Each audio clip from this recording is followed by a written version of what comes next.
what's Has a lot crazy of is, like these, like we were saying, these changes are already happening. Like featherless chickens.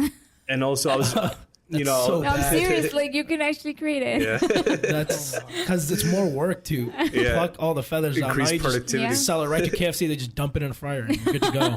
That I was, sounded evil, but that's what happens. So I just became a parent like 2 years ago, and I remember like in that process, my wife had to go in like a few times and they examine the baby, and there's a lot of studies that they're seeing how healthy that baby will be if it will have Down syndromes and stuff like that. So we already started this genetically modifying decision making, if you will. So they look at your genetics to discover if it's gonna have Down syndrome down the line, or yeah, they search for that because I think I was reading like 90% or 80% of the people, when they find out their kid is gonna have Down syndromes, they abort the baby because there's no point of bringing life that's just going to suffer. So we already are making those tough decisions right now. Ethical decision, that we shouldn't bring a Down syndrome baby into the world. So going forward, like if we will get even more advanced, family that already have like cancers or something like that in their family, to take that out in the baby, so when it comes, it wouldn't experience the same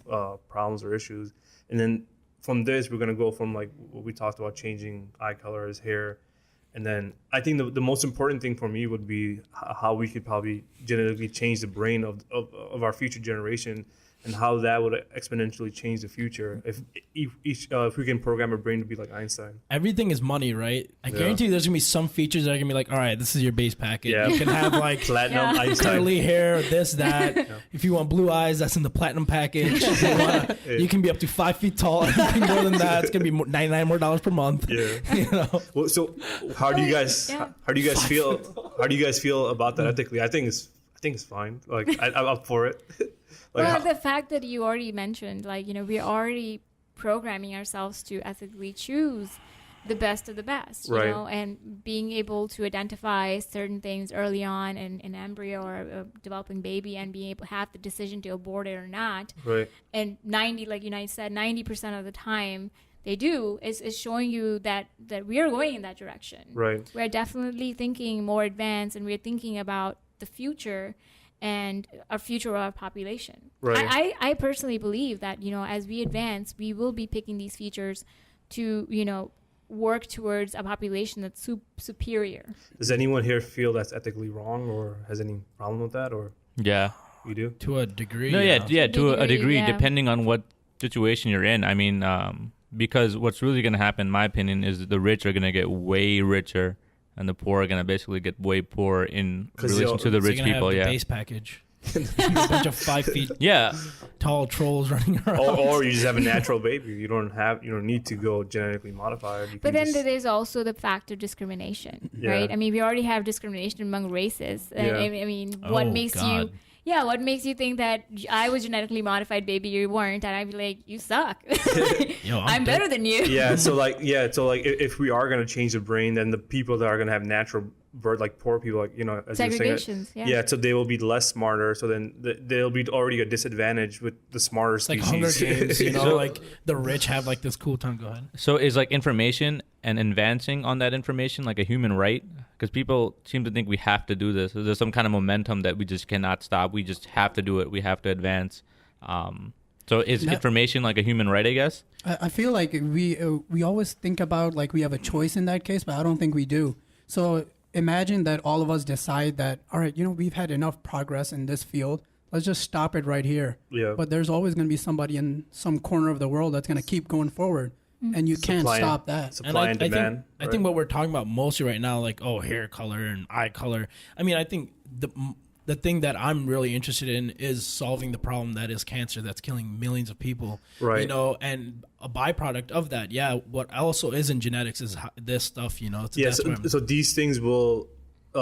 these will be the solutions, right? Solving cancer, or how we can fix babies before they're born to avoid all any issues to happen. Any hardships. So these are the first steps that we take, and then so it's gonna be like we'll get used to that, and that will normalize our feeling. Mm-hmm. And the next thing, we're gonna keep pushing the envelope each time we get there, and then eventually we're gonna get to those very big ones where we can literally change the baby to have advantage over other people in the world. For me, like the points that you made are valid, but then I always think about if we can really create more smart babies that could be Einsteins in the future, how we could benefit from that. That also could be, I don't know, maybe worth it. Like, I think we would be coming up with more and more solutions to all of our problems faster and faster and faster the more smart people are around, you know? Yeah, there's no doubt about that, but it's almost like a risk analysis. We also have this feeling that our technology might kill us. And, it's basically a risk assessment. So I always say anyone that wants to advance it is also taking a risk on. You know what I mean? They're okay with like a level of risk. So, Are you saying like the technology will consume us, basically? Yeah, I mean, like even now, Ray Kurzweil is all for the singularity, but there's a lot of smart people out there. For example, like Sam Harris, who are like, hey, man, we got to chill out with this AI talk. I mean, he talked about going into a group of basically artificial intelligence programmers, I guess, and even they're scared. So It's not like people in this community are scared, and then there's some people who are like, we got to do this. So, it's a risk assessment. Are you risk averse or you're not? I think that you brought a really good point about money factor. The fact is that our economy is revolved around money. The better equipment you make, the better invention you have, the more money you will make, and eventually you will be, able to become God, basically. Yeah, become God. Yeah. This is great. If there's money there, it's going to come up no matter what. Exactly. And this is where, right now, currently, is what people are thinking as a money-making gig. Where, if you go into just type CRISPR, you will see so many institutions right now are just doing that at a very cheaper rate. Right. And like you said, like the package and all that comes in place when you start picking things up. Ethically, I think it makes sense that you would want to have a better version of you down the line. However, like you said, like dealing with the big issues right now are cancers and these genetically mutated diseases.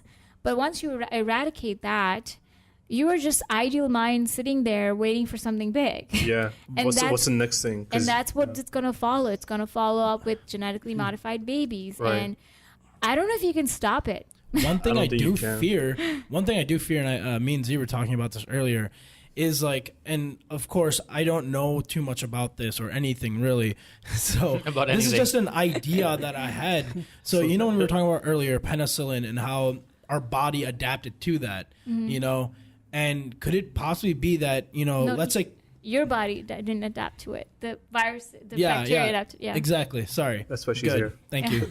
You're the fact checker now. So basically, like, okay, so if we're trying to solve cancer using CRISPR, could it be that like we eradicate cancer, but something even scarier comes from it, like a super cancer that's even more powerful and something we don't have a solution to? Because right now, even our genome right now, we don't even know what all of it does. Right. That's also now I might be wrong, so you can correct me, but like, for instance, the scenario that you put out, is it also possible that, okay, so you have this cancer, which is also mutating into something greater, super but cancer. It will still be in increments, right? It's not going to be like it's going to jump up 500% into something completely new. So our technology might also be kind of increasing in increments and staying up to date with that. I would say that it's really just a matter of chance. It could do either way. That's another aspect of it about CRISPR is that, you can genetically modify things, but the modifications can go wrong. Yeah. And that degree of modification that's going wrong can go from 10% to 100%. I mean, you can really create a monster if you wanted to based on things going wrong. Yeah, plastic surgery today creates monsters. That's why we do like tests on mice and stuff like that. Other animals, right? Yeah, but see, then again, the variation. Everything is different. Yeah. Your genome is completely different than mine, even though I breathe the same, need the same oxygen, need probably the same food. Yeah. But yeah, the fact is that there's room for error. Yeah, there's always room for error. There's always room for variation, and hence, it's an area that's not precisely even thinking about ethically wrong. It's just the fact that you can create something completely different that never even existed in this world. Another thing that I was thinking about, and when we were talking about who would be opposed to this, guaranteed religious people that are truly like the leaders of Drop religion. the religion bomb. You have to, because we are essentially playing God, as we had discussed earlier. Right. And that's going to be something you're going to be so against. And then that's what I don't understand. If the God was there, and if he didn't want us to do this, why would he even provide this intelligence for us to go that far? Snap.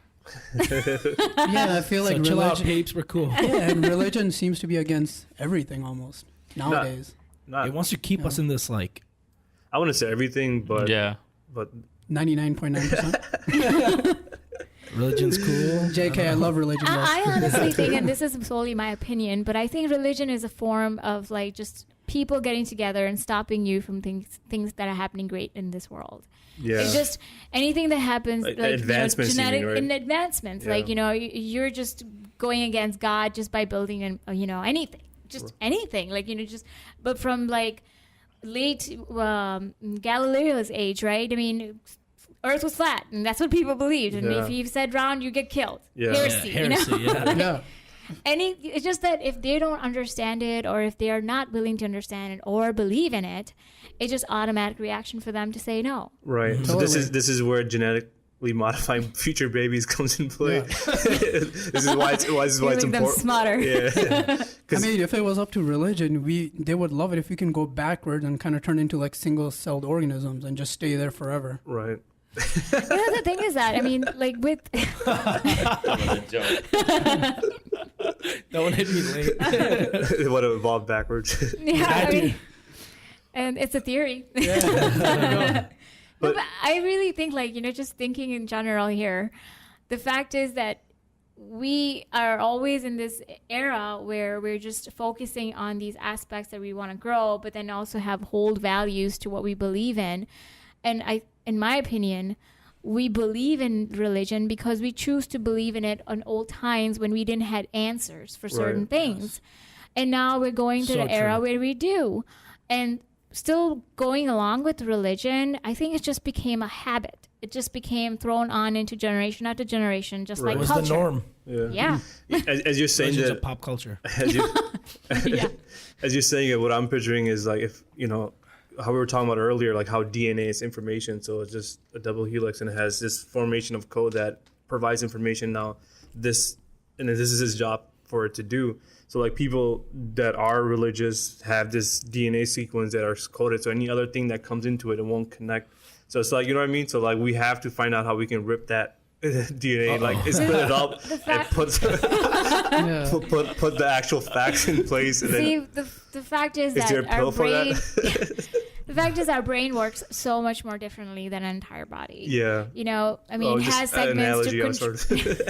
I like the analogy. Yeah, but it's wrong. Great. It has some merits.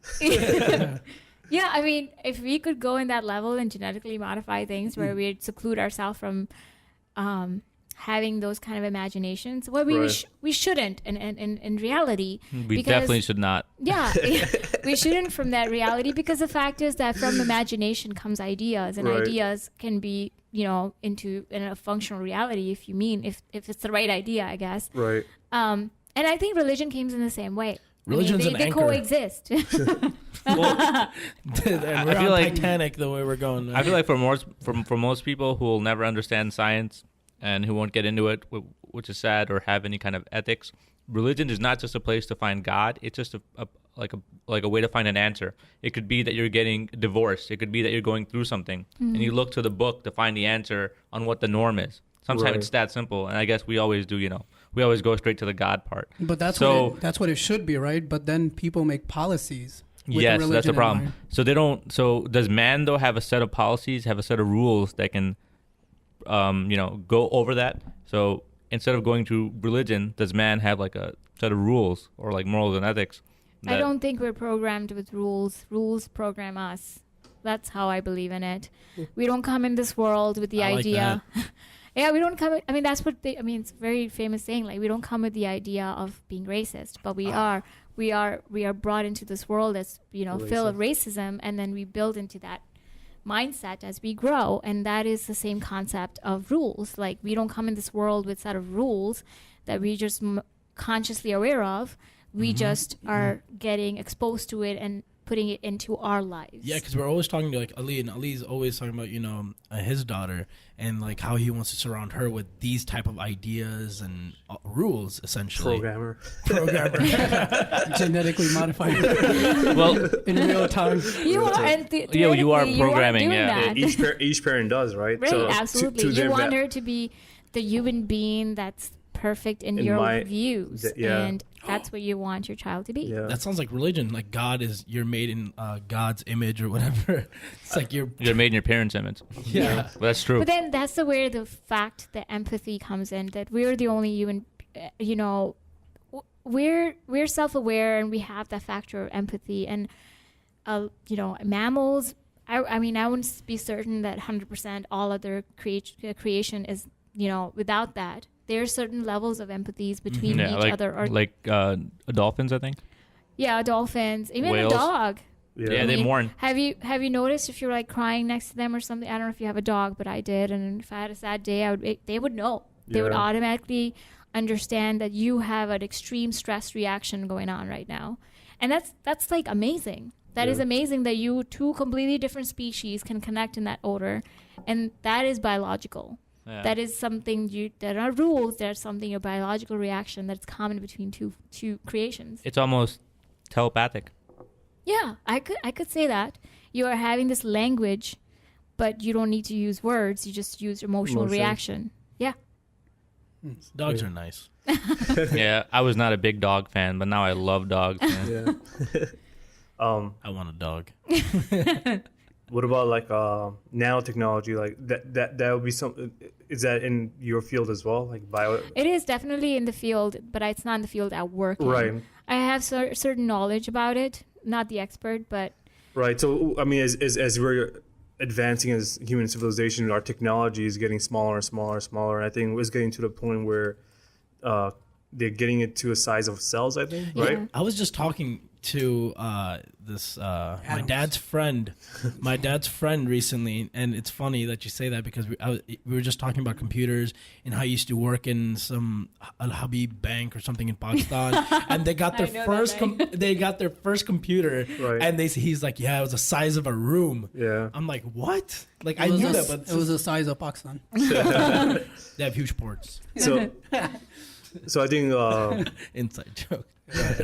So I think we're getting to a point where we're going to be able to connect chips in our brains, right? And that's called nanotechnology, I think. And then the thing is, this thing will plug into your brain and help accelerate your process of information, and it will be connected to the internet. So whatever book you want to read, you would just read it in the flash of a second. You can type whatever book you want to read, just type it, and within a second you read the whole book. And then imagine now you can do that.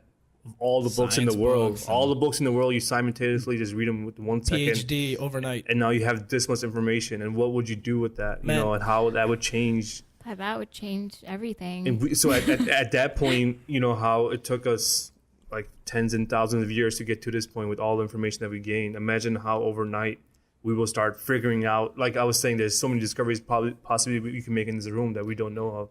But having all these information just allows like how you say, like to even discover anything, you have to stand on the shoulders of the giant, you know? So we're going to be just leaping from shoulder to shoulder to shoulder. You know what I mean? It's going to be so much quicker. But even you just saying that nanotechnology scares me. Why? Having a chip in your brain that's connected to the internet, how much easier is that for the government to control you? Yeah. Like, hey, your eyes control you with your phone. Yeah, your eyes are your webcam. Like everything's going to be out there, man. Everything's out there. So when people talk about nanotechnology, for me, I always read about it, and I was just trying to understand the scale of it. It's 10 to the negative 9, which means it's a billionth of, basically, I guess, centimeter, and it's so small. It's insane. It's 3 atoms long. Holy 3 atoms crap. long is a nano. Is nano. Holy right. So shit. Whenever you hear the word nano, the first thing that springs to mind is like small. Yeah, like 100, maybe 1,000, but a billionth. It's 3 atoms long. Super microscopic. So a hair is 60 to 80,000. A piece of hair is 60 to 80,000 nano long, I guess. So small you can't even imagine it, right? You can't internalize that. Nanometers, by the way. What I'm interested in is the fact that how it actually interacts with our neurons.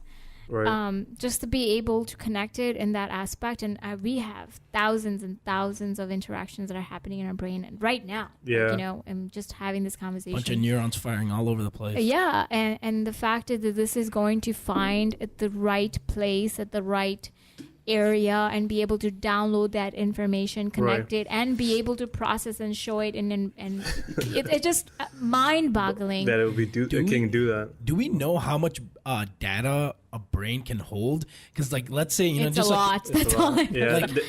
And it can be expanded. It's more than this is what I've heard. It's more than any, like, you know, RAM computer that we've ever had. There are some statistics on it if you want to search it. I read it a long time ago. Yeah, because But I guess the computing power isn't quite there as like you would have in like a supercomputer. So nanotech could actually, you know, advance your brain to a point where you almost have the power of a supercomputer inside your brain. Can I read this small quick? chip. Yeah. Sure.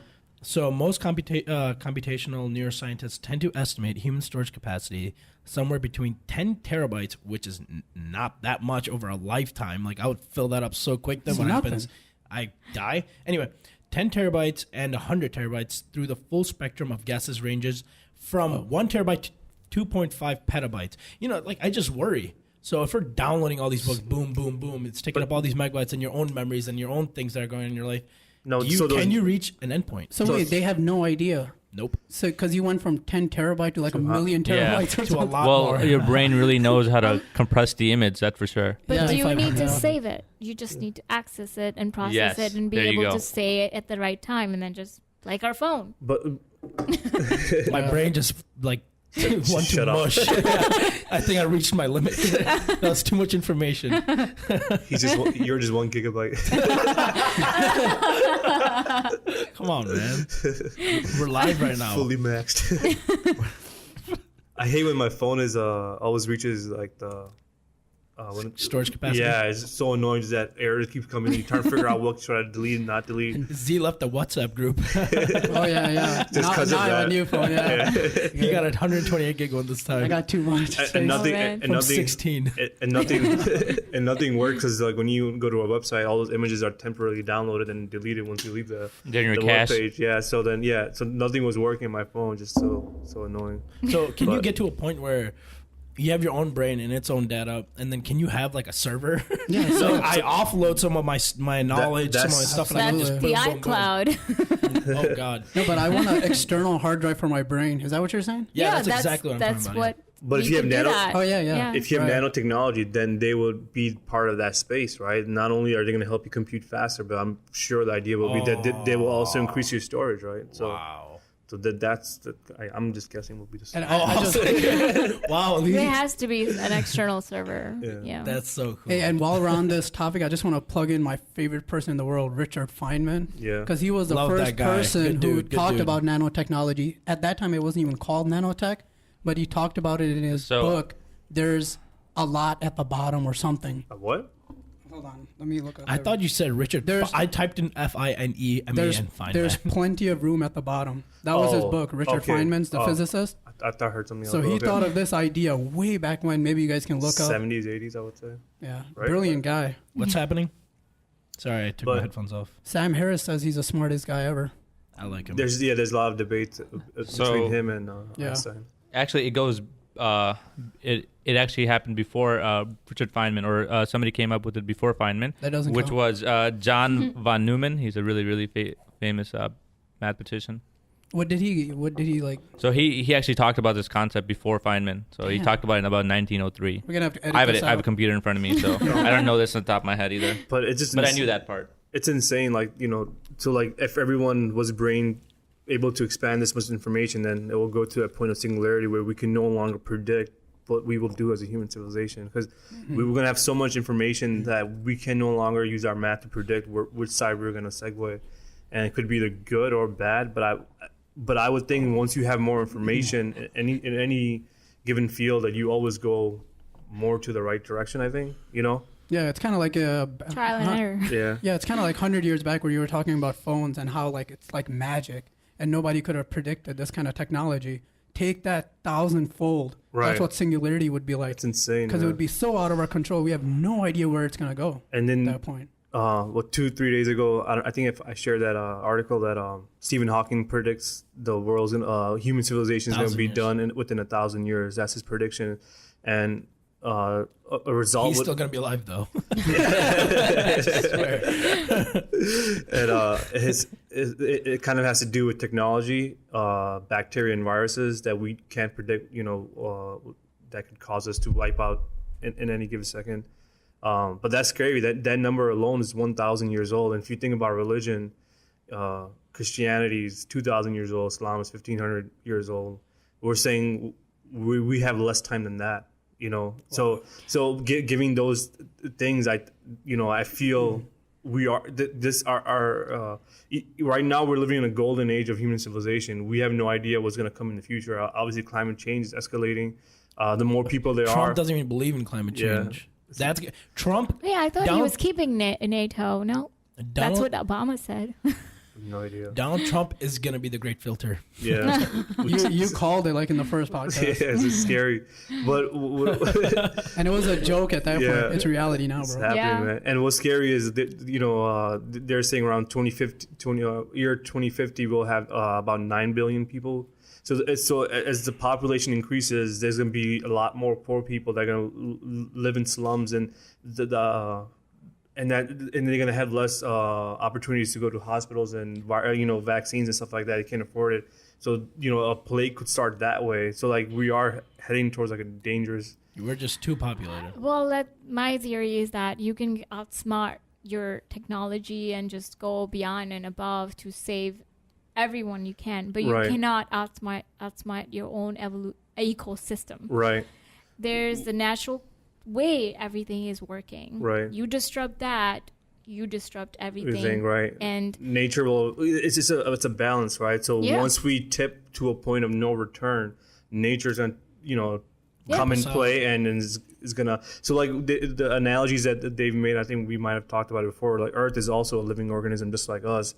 And how a virus comes inside us, and then our white blood cells go fight it. We're getting to a point where we're pissing off Earth. It's gonna eventually, it's gonna find out that we are the cancer, and it's gonna turn its weather upside down and go to the extreme of surviving. Because everything is a eat or be eaten world. That's I think number one rule of the nature is if whatever you look at any scenario in the universe down to an atom, everything looks like it's trying to survive. Mm-hmm. And that's its only goal. You come to exist and you gotta survive. So Earth also has its own ecosystem. Mm-hmm. It has its own core and lava and oceans that it controls. Right. It's probably not consciously aware, but it is doing these things to stay in play. And I think you're the one who told me how Mars probably had a span of time where for 1 billion years it looked like Earth, right? Possibly. So imagine 1 billion years from now, Earth looks like Mars. It's this dried wasteland of nothing. And right. We came and we did this cool podcast. We're thinking very cool. Yeah, we're alive, and who knows, 1 billion years from now, none of our species are going to be out there. Absolutely, that's going to happen, right? I would be living on Mars.